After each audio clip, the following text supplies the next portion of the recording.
Hello, and a very warm welcome to this webinar from People Management, brought to you in partnership with Hive HR.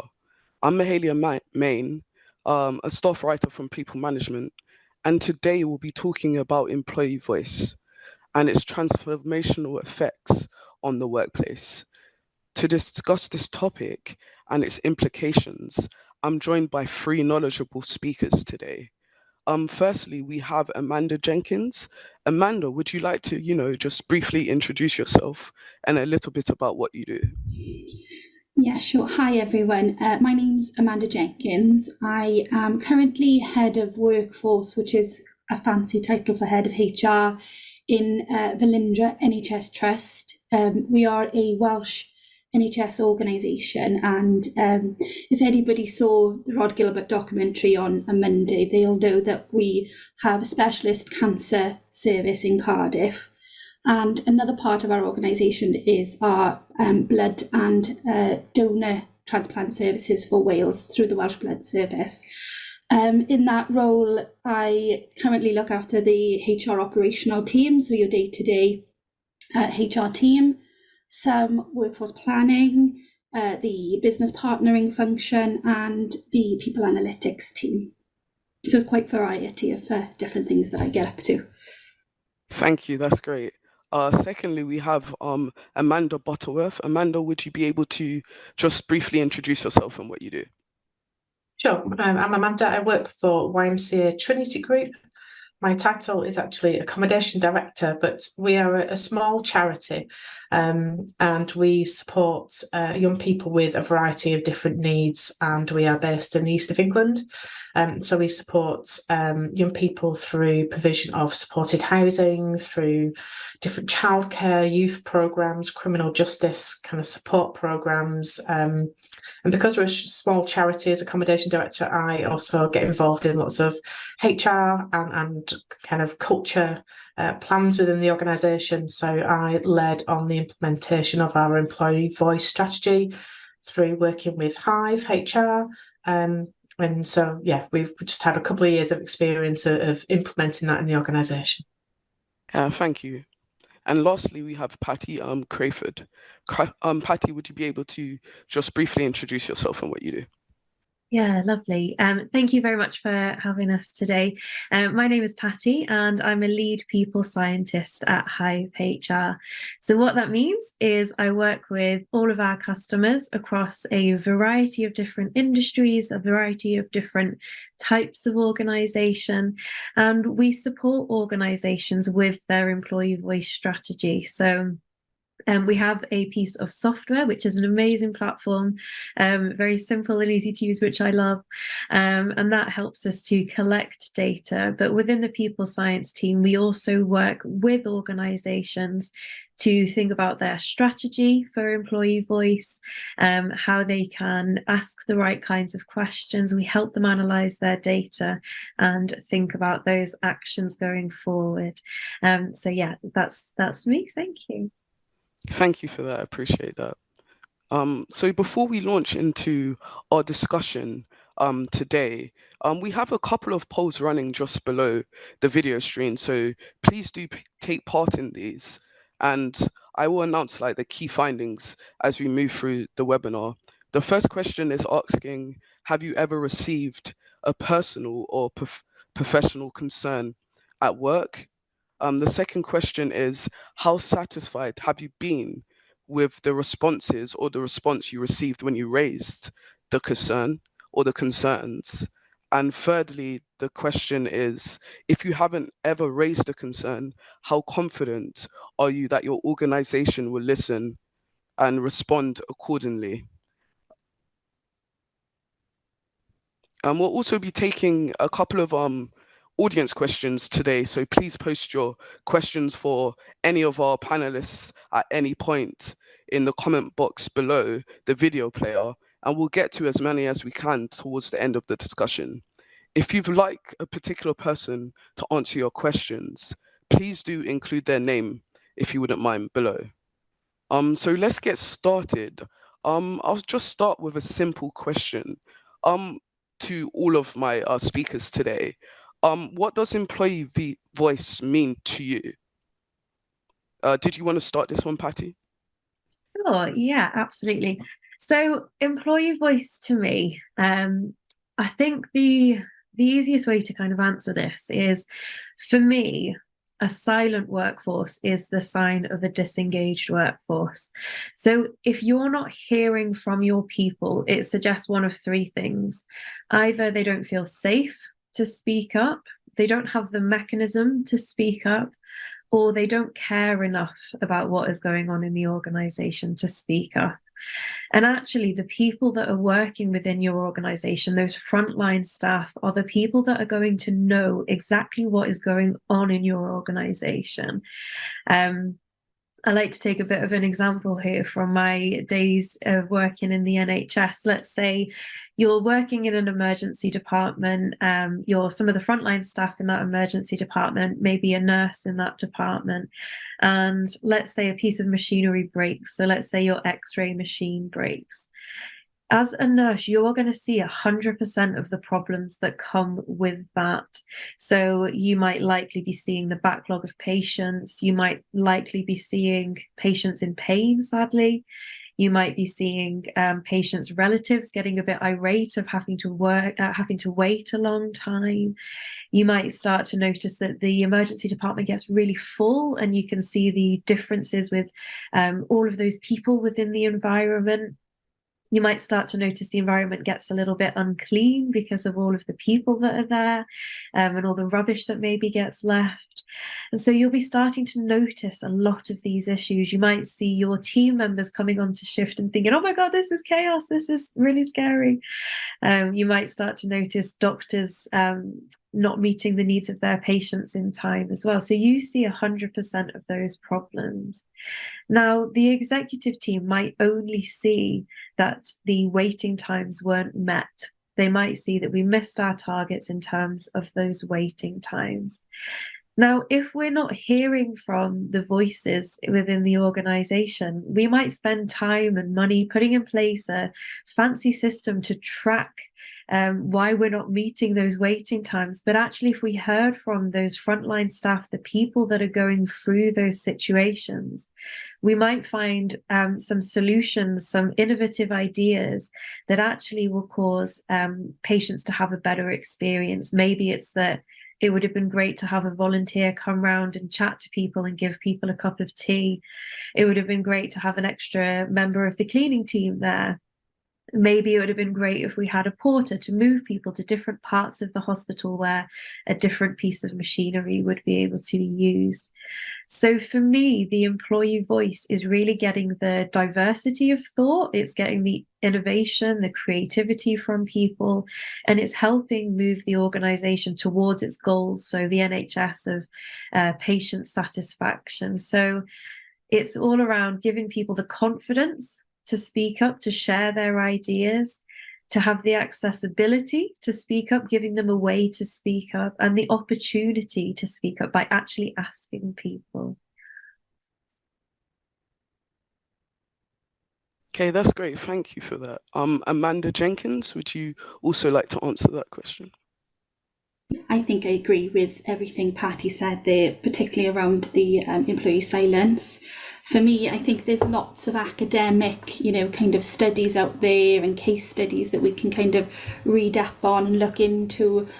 There's lots of different mechanisms that we can use in terms of employee voice, but what it means for me, I think, is employees having an ownership in your organisation. So it's employees feeling that they can directly participate in whether that's the building a strategy, whether it's, as Patty said, talking about kind of operational, kind of procedural issues that are ongoing, looking at it from a private sector point of view. John Lewis had a fantastic case study for, effective employee voice and how employees have kind of that direct participation in the workforce from a financial perspective. They get their bonuses based on how well they perform as an organisation. So employees feel that they are part of that organisation. And I think for me, employee voice is more than just communicating. It's more than having fancy mates. It's about the employee feeling that they own part of that organisation as well. Thank you. And then lastly, Amanda Butterworth, did you want to add anything to that? Only that wholeheartedly support that. For us, we're spread so geographically across 2 counties, and the teams are quite isolated. And so, you can get mini cultures developing in certain teams as well. And for us, the ability for our staff to contribute to creativity and innovation when we're working with vulnerable people, when we're working in an environment where resources are limited, where we're kind of almost battling systems a lot of the time. Having an employee voice that says, they've got an idea that can work over here, or helping them feel part of the organisation. So our staff engagement survey, that was a key area for us to work on, was around staff members feeling part of an organisation, and how do you achieve that when you're spread over so many different teams over such a large geographical area, was a real challenge for us. Okay, great, thank you.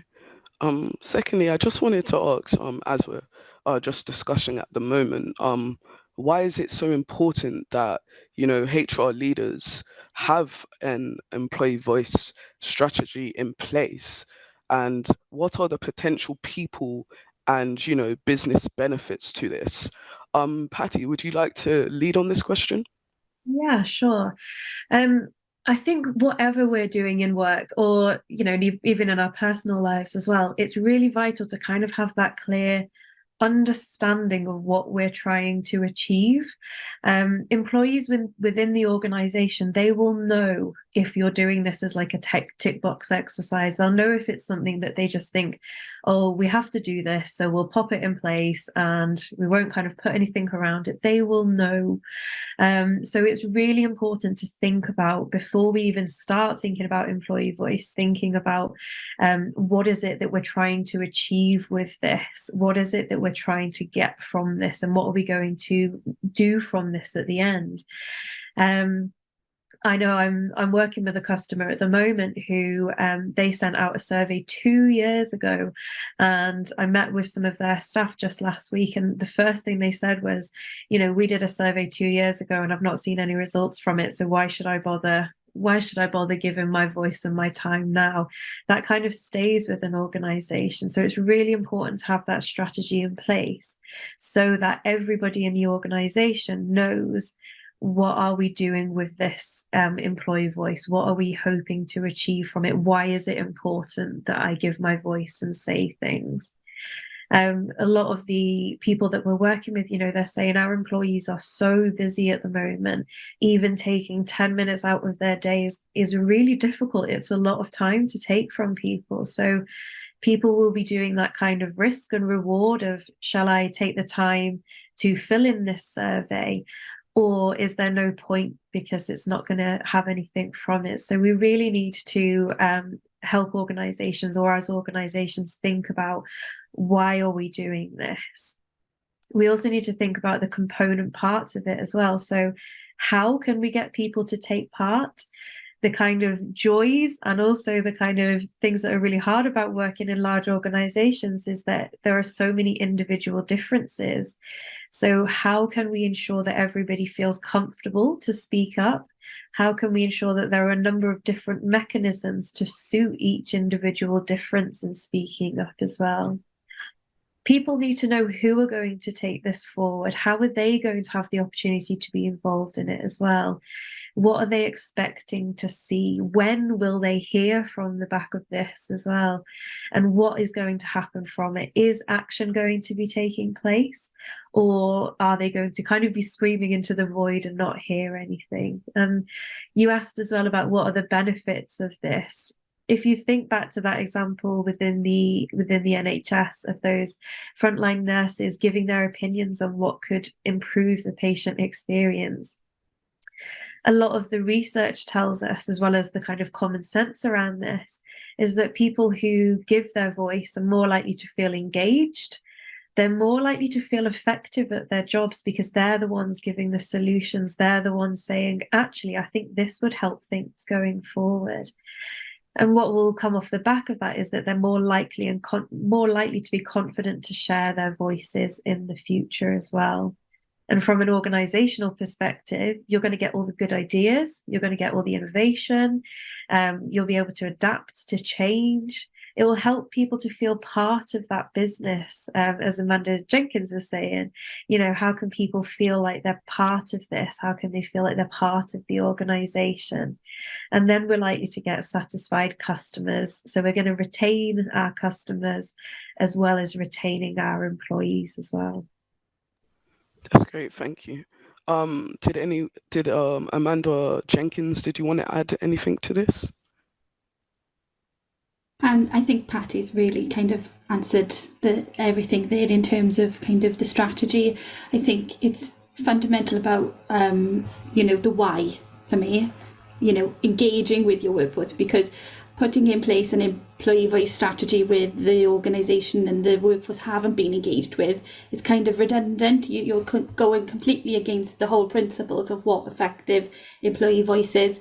So having that engagement piece with staff, I think, is really key to ensuring that you get an effective strategy. That it's important. Every organisation is going to have different issues and different needs, and you're answering your organisational issues and organisational needs. So I think it's doing that, detailed analysis, and then, as Patty said, acting on it and not letting it sit there for 2 years, because what's the point if that's the case? Why are you even collating that information if you're not going to be doing anything with it, really? That's my point on that. Okay, great, thank you. And Amanda Butterworth, was there anything else you wanted to add it on top of anyone else? Just on the benefits for us, we're working in an environment where recruitment and retention is really challenging, as well as the roles that our staff are undertaking are challenging for the pay that they receive. And for us, it's creating an environment where our staff members want to work and feel a part of it and want to stay. So it's really imperative for the continuity of our services to vulnerable people. And yeah, it affects our business as a whole. Okay, great, thank you. So now I'm just going to go to a couple of the read out the poll results actually. So the first question, as I mentioned before, was, have you ever raised a personal or professional concern at work?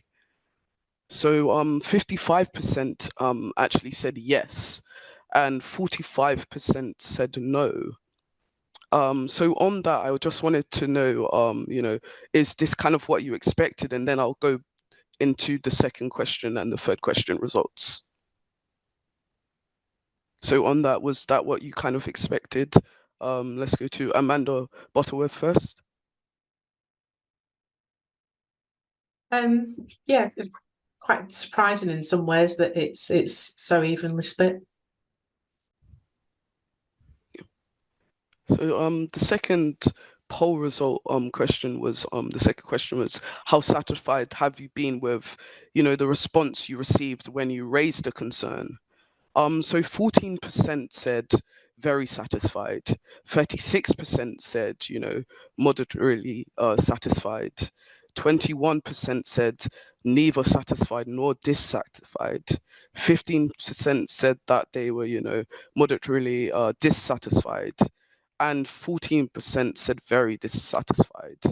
And just quickly going to the third poll results, the question was, if you haven't ever raised a concern, how confident are you that your organization would listen and respond accordingly? 10% said not confident at all, 11% said slightly confident, 29% said somewhat confident, 33% said quite confident, 15% said completely confident, and 2% said they don't know. So on all of those results there,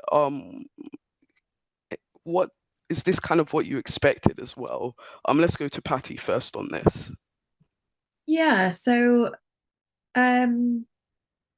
in terms of people being satisfied with the response that the organisation has taken, it's great to see that the kind of majority of people were saying that they were satisfied with the response that the organisation gave.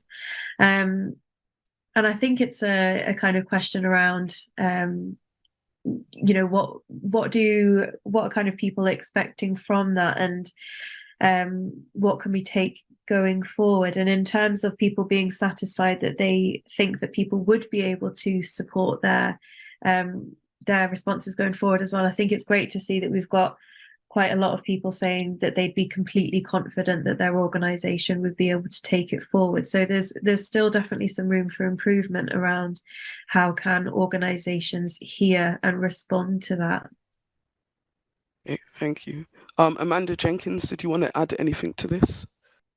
I just think it's really important to look at that 20% that have said, you know, they're not quite confident, or they don't feel comfortable in raising this, because I think that's really important, because nobody wants 20% of their workforce to feel that they can't come forward. So for me, it would be, you know, why do people feel that they can't? Is there a trust issue? Is there an issue in terms of you don't believe anything would, you know, be done? So I would probably be looking at some of those more kind of, and I hate to say negative, but the negative outcomes, because actually, you know, there might be specific needs, requirements within certain teams, and you know, Amanda Butterworth explained, you know, if you've got a wide geography, is there hotspot areas that need actual targeting? So I think in terms of looking at the data, I'm not surprised. It would be great if everybody was comfortable and confident to come forward, and I think that's what having a good employee voice strategy aims to achieve, is for those kind of negatives to be a lot lower than where they are. So that's really all I kind of wanted to add on that piece. Thank you. And Amanda Butterworth, on the last two, you know, findings, is there anything you wanted to add on to that? Yeah, I think it mirrors what we found in our own engagement surveys. So the first survey that we did, our response rate was really low, a lot lower than we expected. And it all seemed to result from staff members just feeling, you know, what is the point? Is anything going to change? And so, you know, we had to make that a big part of our response, is to demonstrate that action will be taken and that we keep the conversation going. So we've definitely seen that as an issue, and sort of looked at how we can respond to that and build that confidence. And, you know, we're not there where we want to be yet. We're still on that journey, really. Okay, great, thank you. So just moving on through from the you know, the panel results and stuff. I just wanted to ask a question. What does, you know, active leadership look like? And does anyone have a case study or example? I know we've kind of touched on it already, but an example of, you know, when a leader listened, you know, actively, and what was that result? Amanda Jenkins, did you want to answer this one for me? I think I'm going to give two different kind of viewpoints on this one. One viewpoint from having coached and mentored leaders in my HR profession. I worked for an organisation that was really struggling financially, and we were entering into very difficult pay negotiations. A 12-day industrial action was taking place, and it was a very complex time. And I think that leader, the executive team there, were very open and transparent. And, you know, the trade union were very strong. They had a very strong employee voice, but it was about being transparent that we don't have that money in the pot, but let's work together and let's figure out what else can we do. Is there something else? Are there, you know, employee benefits where you're not quite getting, you know, the feedback, and bringing and out the outcome of that conversation and having that open and transparent and active listening, and the two-way conversation was that there was a pay offer made. It wasn't quite in the, you know, the remit of where it needed to be, but there were also a lot of other things that came out of that in terms of some more qualitative analysis about employees feeling valued in the work that they do, and employees feeding back into the organisation, and they actually put in a mechanism to have an employee director sit on the board, because employees felt that they weren't having that strategic kind of voice in the organisation. So that was something that they'd taken forward specifically as a team. So I think that's a case study where, it was really effective bringing the employee voice to the conversation rather than dictating to the employees. And then as a team leader myself, I think it's really important that you kind of put your ego aside. I would say you can't expect to know everything or have all the answers, and actually bringing your staff and bringing your teams into the conversation every week. On a Thursday afternoon, we have a team meeting, we get together, we go through all of our, operational cases, and we discuss it, because everybody has a different lived experience. Everybody has a different kind of background, and there's a diverse team that you've got who can support you in some of these, challenging times.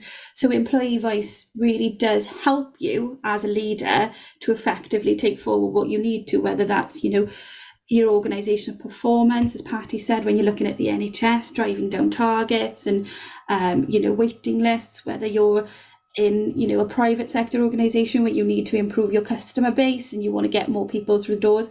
John Lewis, if you look at that example again, a lot of high streets have closed during COVID. John Lewis were able to maintain some form of, service to their customers because the employees felt that they could feed in and they could give their kind of viewpoint on how to perform better during that time. So for me, on 2 points there, I think as a leader, you do need to put your ego aside and really listen and take forward those actions that come out of what you're hearing. That's great, thank you. Patty, did you want to add anything to that? Just a few things that were kind of coming through my mind as Amanda was speaking was that one of the key ways to really promote employee voice in the organization is really that psychological safety. And a lot of that comes from the leaders and the managers, just like Amanda, showing their team, that they're, I'm a human being. I'm not always going to have the exact right answer. And breaking down those defense mechanisms that we often have as managers to kind of want to be the person that has all the answers, but actually our teams are going to have the majority of the answers because they're going through it every single day. So by encouraging that and by being human in the workplace and by showing people that actually we want to hear from you because we know you're going to have some great responses here is a really great way of doing that. So hats off to you, Amanda, for doing that. And it was actually reminding me we've got a really lovely guide on active leadership as well and active listenership.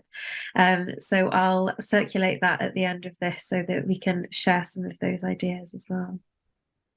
That's great. And also, Amanda Butterworth, was there anything else you wanted to add on top of this as well? Yes, so we have through Hive again a feature called Open Door, and it's an anonymous way that staff can raise their concerns, give their ideas, and we've just seen some lovely examples come through that where it can be quite very simple things, and they also raise issues around pay and the cost of living crisis and the impact that that's having, but just being able to have that one-on-one conversation, they feel completely safe because they're anonymous, and they can have that two-way conversation with a senior leader in the organisation. And we've just seen some things where there's been more collaborative working, or somebody suggested a coffee morning at a certain site because they wanted to get to know other teams and other departments, and that's just been a good feature for us to help us with that. Thank you. And then just moving on, just a little bit from that, when it comes to, building an employee voice strategy, what are, the most important things to get right? Amanda Jenkins, I'll come to you on that one. Engaging the workforce in the right way. I think that's fundamental. I've kind of got to the point a little bit of, survey fatigue during COVID and then coming out of the pandemic, and, people kind of feel a little bit fatigued by staff surveys and engagement surveys. So are there other ways where we can collate this data? Are there other places where this information is being held? Really being purposeful in knowing what you want to achieve from your employee voice strategy. So doing the analysis from what are the issues in our organisation? Is there do people not feel safe to speak up, or are there not the right mechanisms to speak up? And it's knowing and being purposeful with what you want to achieve in building that, and then engaging the workforce, I think is fundamental. But also, sorry, I'm just thinking as I'm talking, coming back to knowing your organisational kind of position. Are you an organisation where you want everybody to work together for one vision, one goals, or are you a bit more of a kind of pluralist organisation where you think, actually, we know conflict is going to arrive in the workplace. We know that not everybody's going to have the same wants, needs and ambitions, and putting in, those systems and frameworks where individuals can work in that collaborative way to effectively achieve what the organisation needs. So I think coming back, go back to the point around know where your organisation is, know your position in your organisation, what you want to achieve. Then, look at the different data that you've got in the organisation and know your problems, and then engage the workforce. I think they're the main three things that you have to get right. Otherwise, it's not going to be a successful strategy. Okay, great. Also, Amanda Butterworth, did you want to add anything to this as well?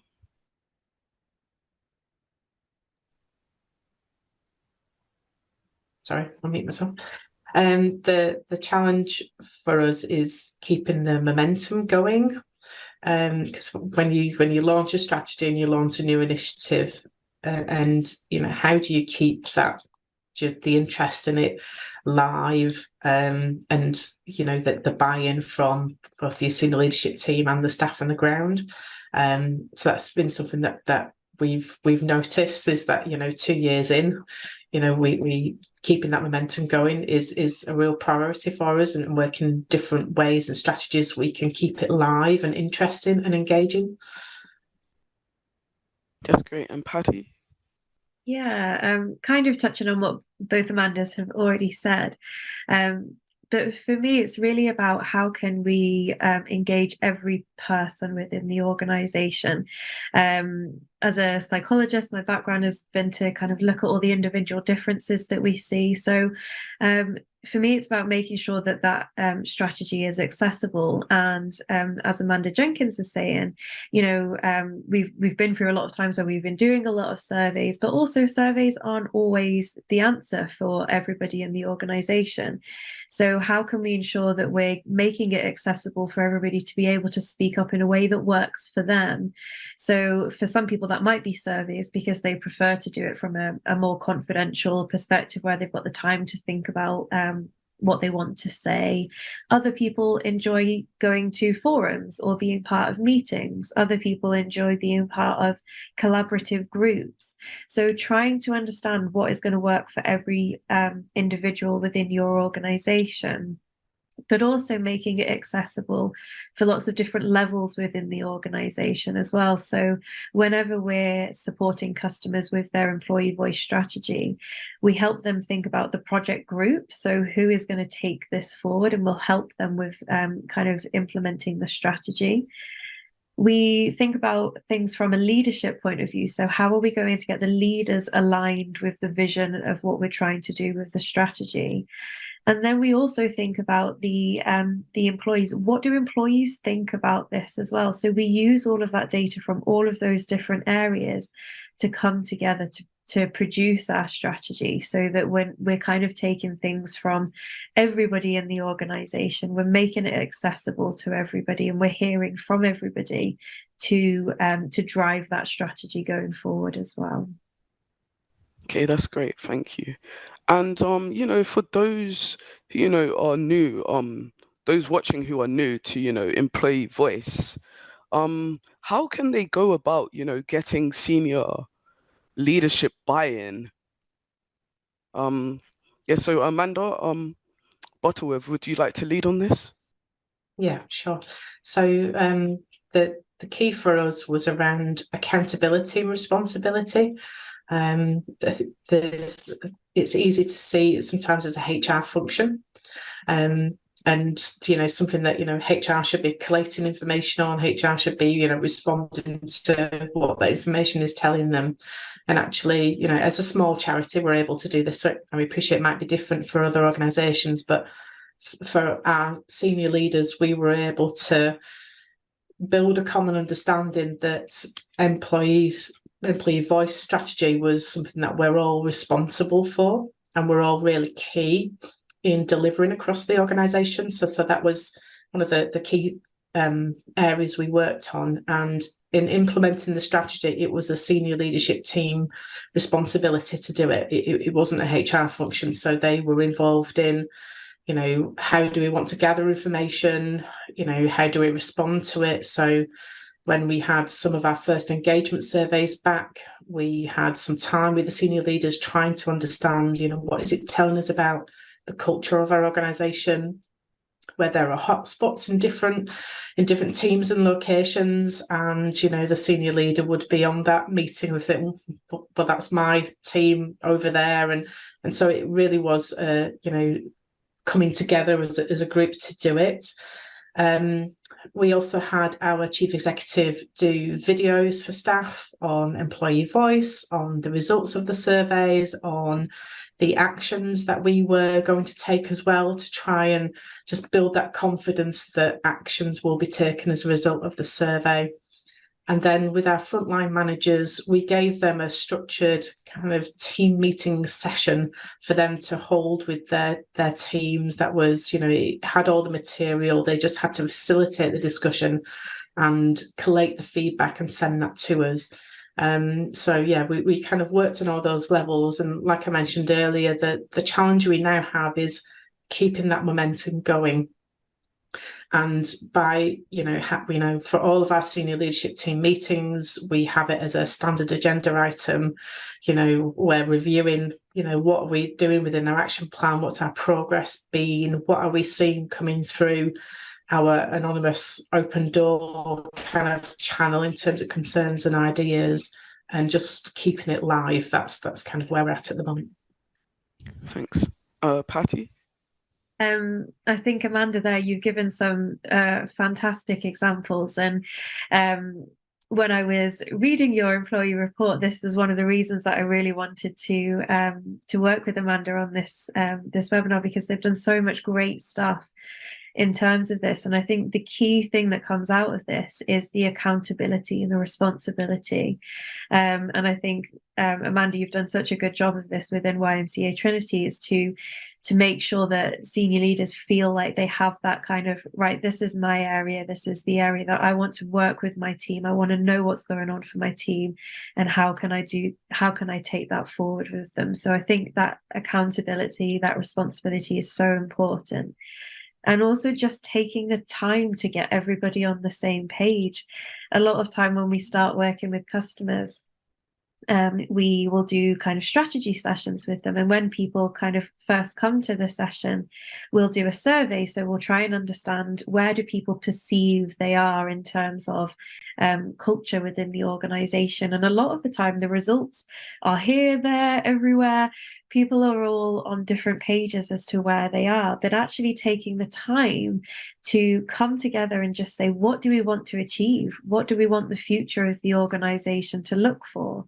And who is responsible for that? Given that accountability, responsibility is so important. And that can just be a dedicated space and time to think about that. Yes, thank you. And Amanda Jenkins? Yeah, just to come on to that part that Patty said there about the future of the organisation. Currently within our trust, we're doing a piece of work called Building Our Future Together, which is very much around, what does the organisation want to look like? But it's bringing the employee voice into that. It's fundamental. So we have a lot of active listening sessions ongoing at the moment.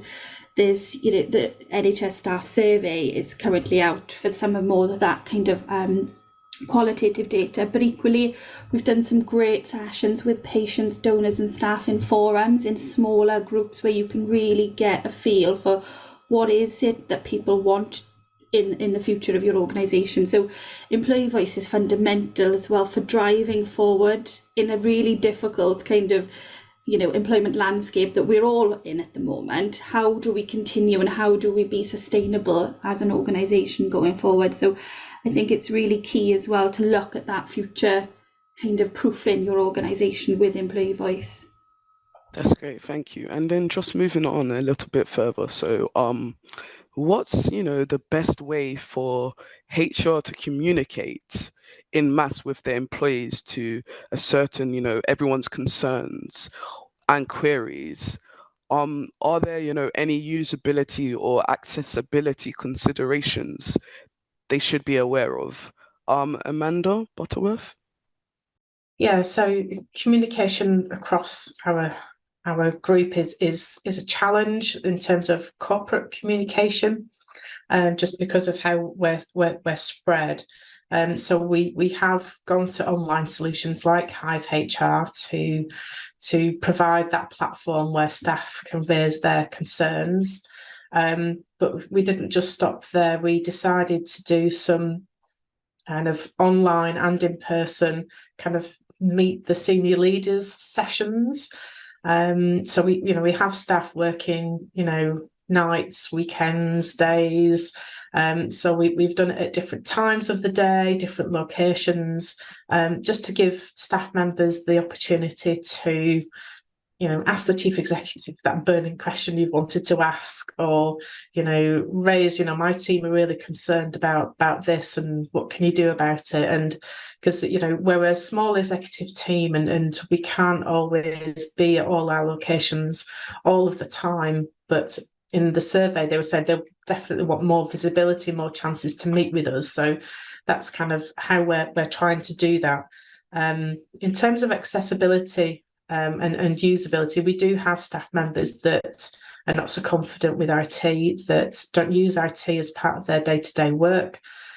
So we've definitely had some work to do around supporting those staff members to engage with our online platform through Hive. We've put tablets into, staff kind of rest areas. We've supported staff that need it to help kind of navigate the system. It's available on mobile phones, so they can do it that way. So we've just had to really take an individual approach at each location with some of the senior leadership team, understanding where are staff going to struggle to engage with it. And that's partly why we did some of the team meeting sessions as well. So it's kind of not just relying on that online platform. That's great. Also, Amanda Jenkins, did you want to add anything to this? Yeah, I think it's Amanda Butterworth's last point. They're not just doing it on the online platform, because get your managers, your team leaders, and everyone to buy in and have those in what we used to call in the construction world toolbox talks. So your early morning, let's get down to the brass tacks, let's feedback and having that string of communication, whether it is through a digital platform, and building digital capabilities within your organisation is great, because actually you're building skills for employees as well by doing that, but also having that open feedback, that two-way communication. I'm an advocate of getting rid of PADRs and annual appraisals, and all the research tells us that, because it should be live, and that feedback should constantly be ongoing, and employee voice is very fundamental in having that constant feedback for the organisation. Thank you. And Patty? Yeah, I mean, I would just be echoing what both Amandas are saying. One of the things that I really love about working with Hive is that we've got that two-way communication. So we use Hive Open Door to be always listening, so that we're not just relying on hearing from people once every 6 months. And again, as Amanda Butterworth was saying, again, it's all about that accessibility for me. It's thinking about what are the key ways to be able to help people to submit their voice based on their own preferences. So I'm quite an introverted person myself, and if somebody said to me, you have to go and stand in front of 100 people and tell them exactly what you're thinking, like, no, thank you. I would much prefer to have the time to, you know, process my thoughts and do that in a way where I don't have to be put on the spot. So I always want to make sure that I would encourage organizations to work in a way that I would feel comfortable to work with as well. So it's thinking about that individual approach and making it accessible and making it always on, making sure that you've got a functionality where people always have the ability to speak up, and it doesn't have to be once every 6 months or a year. That's great. Thank you. Thank you, all three of you. That's some great tips there. Thank you very much. I would love to go to some of our audience questions now. So also please do keep sending these in. So in terms of the audience questions, Julie Howe said, do you think leaders don't hear sometimes because they don't have the skills to deal with difficult conversations? Patty, did you want to answer this one for me? I think there's a couple of things coming up for me there. So in terms of leaders kind of maybe not having the skills to respond, it might also be a bit around defensiveness as well. So it might be that leaders don't want to hear what is being said, out of a way of, you know, leaders want to do a good job for people. They want people in their organization to be happy. So sometimes if they hear that, it can feel quite personal if, you know, they've been doing so much work and they've been doing lots and they're hearing that their staff still aren't happy. So I think it's around working with the senior leaders, working with the leaders in the organization to understand that the responses that you get from people are from their own perspective. It's from a perspective that they take. And so by hearing from that perspective, by understanding what that means and where that's coming from, and again, that's why the voice is so important, is to be curious. So rather than being defensive around, oh my gosh, that's something about what I've done, it's around that curiosity of actually, okay, I totally understand that's your perspective. Let's unpack this. Let's understand where that perspective's come from so that we can take it forward. That would be my take on that. That's great. Amanda Jenkins, did you want to add anything to this? Yeah, I'm going to give a bit of a personal kind of position on this one. So I've personally had somebody raise a grievance against me in the past. You know, they weren't happy with the process that was taken, and I think what Patty said there in terms of that personal, it does feel like an attack sometimes, and you feel like, what have I done wrong? You question yourself quite a lot, I think, in that situation of what could I have done better? What can I do better? And I think a takeaway for me in terms of that is, as Patty said, questioning.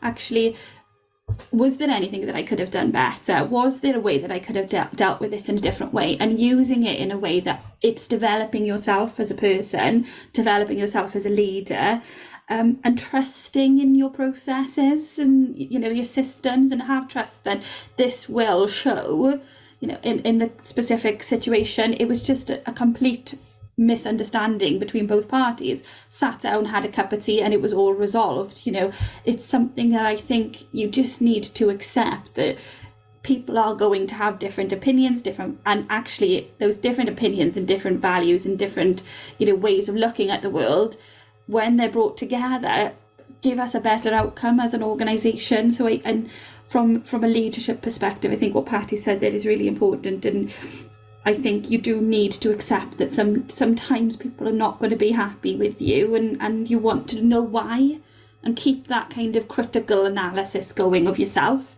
as an individual, but also as a wider leadership team. Thank you, that's great advice. And also Amanda Butterworth. Yeah, something that's helped us, because it's been the whole senior leadership team taking part in this, and when we do get comments or concerns that are raised through our online platform, it's, you know, we're all kind of learning and doing it together. And there's also that sort of level of visibility and accountability. So it's, you know, where we would have some leaders that perhaps weren't so confident, they're either seeing how other leaders are dealing with it, or thinking, well, I've got to listen to this because I know that there's other people sort of seeing how that's responded to. So that's really helped for us. Thank you. Just moving on to another question from the audience. It's actually for you, Amanda Butterworth. So Kirsty Kemp said, please could you give an example or two of some of the things you've done to keep the momentum going on implementing your employee voice strategy, please? Yeah, sure. It is definitely a challenge. I think the chief executive videos we keep doing, and if my chief executive kind of forgets or it gets delayed, I'm kind of pushing and prodding, going, right, you know, we need to get another video out quickly. We publish our survey results in full, and we also do a summary version because not everybody wants to read the fine detail. They just, you know, they want the headlines. So we really try and think of the audience and provide it in a way that's going to be informative, and then it's just almost being repetitive. So we keep repeating it. So if we're doing, you know, a staff newsletter, or we're doing a live executive team event, it's just something that we're always talking about, and really just encouraging using the platforms that you have. So, you know, we do use Hive. So, you know, we're always talking about, you know, put that on the open door messages, or, you know, so constantly kind of giving that feedback. I think for the senior leadership team, it has definitely been having it as the first agenda item, because I think, you know, we've all got busy, demanding roles and responsibilities, and so it's very easy, I think, to the employee voice side of things to drop as you work on different priorities. You know, for ourselves, we're working in a really challenging environment, you know, financially, and, you know, just within the kind of issues that we work within, and it can be very easy just to focus on frontline delivery, which, you know, we have to do, but it's so easy to let it drop. And so, you know, by having it as that kind of first agenda item in our senior leaders meetings, and clear actions that people are accountable for delivering, it really does help keep that momentum going. That's great, thank you. We also have another question from Yoon. What's the biggest mistake you can make with employee voice? Patty, did you want to answer that one? Ooh, that's a very, very good question. So what's the biggest mistake you can make with employee voice? I think the biggest mistake that you can make is by inviting it and doing nothing with it. It can actually end up doing a little bit more harm than it can good. If people are giving up their valuable time, they're giving up their, you know, they're taking time to think about what could improve the organization, what could make things work better. If they're giving you all of that information and they think that nothing happens off the back of it, it is going to be so disheartening. And I'm sure you can probably all think of examples of when you've done that as well, or even when you've got that friend who always asks for your advice and never ever takes it. It's so disheartening if you know that if you feel like you're speaking into the void. So for me, the biggest mistake to make is not doing anything off the back of it, even if that is saying, we've heard your opinions, these are the things that we've heard. You know, we cannot, you're not always going to be able to have all the resources, all of the time, all of the money to be able to change everything. But for me, it's important about acknowledging that and being open and honest about that. So a lot of people talk about the kind of, like you said, we did, but thinking about, it's not just about what we can do, it's about being really open and transparent about what we can't do, or what might even be something that we'll look at in the future as well. So for me, it's about feedback, so people know that they've been heard, so that they feel confident in being heard again in the future. Feeling like it is, what's the word? Feeling like they're taking your responses seriously. So they're not just kind of saying, okay, yeah, we've heard you, this is what we're saying. We're actually considering what you've said. And also the action as well. So, we always, when we've done a survey with customers, we always give people maybe 3, maybe 4 recommendations for action, because we know realistically, as Amanda Butterworth was just saying, things are really busy. There's a lot to get through. So taking meaningful, realistic action as well. So thinking about the resources you have, thinking about the time you have, taking action based on that. And if you can't take action, telling people. So a long way around of saying the worst thing to do is to not acknowledge it, to not respond to it. That's great advice. And Amanda Jenkins? Echo everything Patty said there. And the other thing that I would say is don't ignore the individual voice as well, because a lot of times people will put in place employee voice mechanisms which capitulate, the large workforce as a whole. But actually there's maybe an individual within that who potentially raises a grievance or raises a whistleblowing concern, or raises something that isn't kind of sitting in with the general view of your organization, but it doesn't mean that you should really be ignoring that individual voice. So while having these kind of mechanisms for collating some of the high level strategic data, don't forget your operational processes, don't forget that they're really fundamental, and actually the outcomes of some of those processes can feed into some of that strategic stuff.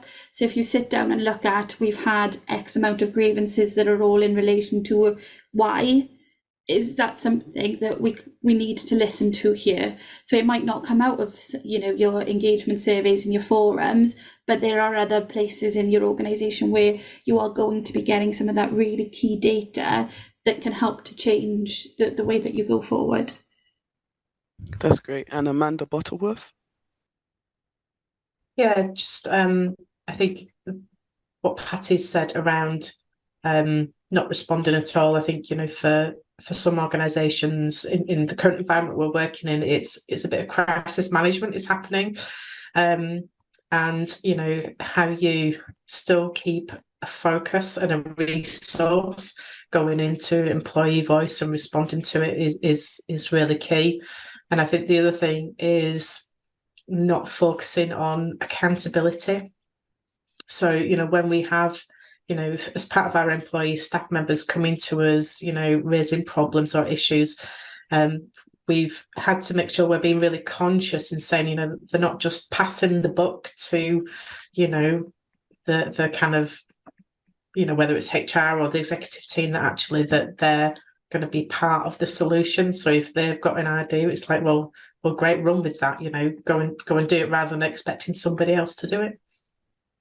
And I think just when you're building employee voice platforms, it's very easy to become just that place where people can, give a moan or a grumble and expect somebody else to solve it. And that's not always appropriate. Okay, that's great. Also, we have another question about it's from Claire Enstone. She said, how do you effectively share that action happens off the back of team member feedback to a workforce spread across the UK? Did you want to answer this one, Amanda Butterworth? Oh yeah, spread across the UK. That's a challenge. I think for us it is, we're relying on electronic communication to do that, but really shouting about it. So where you've got quick wins that you're able to say, you said this, we did this, the kind of you said we did type platforms. So that's what we've done. And again, just almost repeating yourself in every communication platform that you have, whether that's your email, a newsletter, an event, is just keep repeating it. And Patty? Yeah, I think completely echo what Amanda was saying there. One of the things I would maybe add on to that is to think about sharing stories. So within kind of everyday life, it's great to hear the data, it's great to hear exactly what has kind of been actioned, but understanding what impact that had is also really important. So by by sharing, a team member has told us this kind of piece of feedback. As an organization, what we've done is X, Y, and Z, and all of these different people have been involved in that. This is how we've used the voice that we've heard in the organization and how we've given everybody responsibility to take that forward. And actually sharing the outcome, I think, is also really important with that as well. Okay, thank you. So I'm afraid that's all we've got time for today. I hope you found the discussion useful. It will also be available on demand once we finish this session, so you can always play it back. Many thanks to our speakers today. So that's Amanda Butterworth, Amanda Jenkins, and Patty Crayford, for your insights, and to everyone else who also joined us today. I also like to thank our sponsors, Hive HR, for partnering with us today. And thanks for watching, and hope you can join us again soon. Thank you.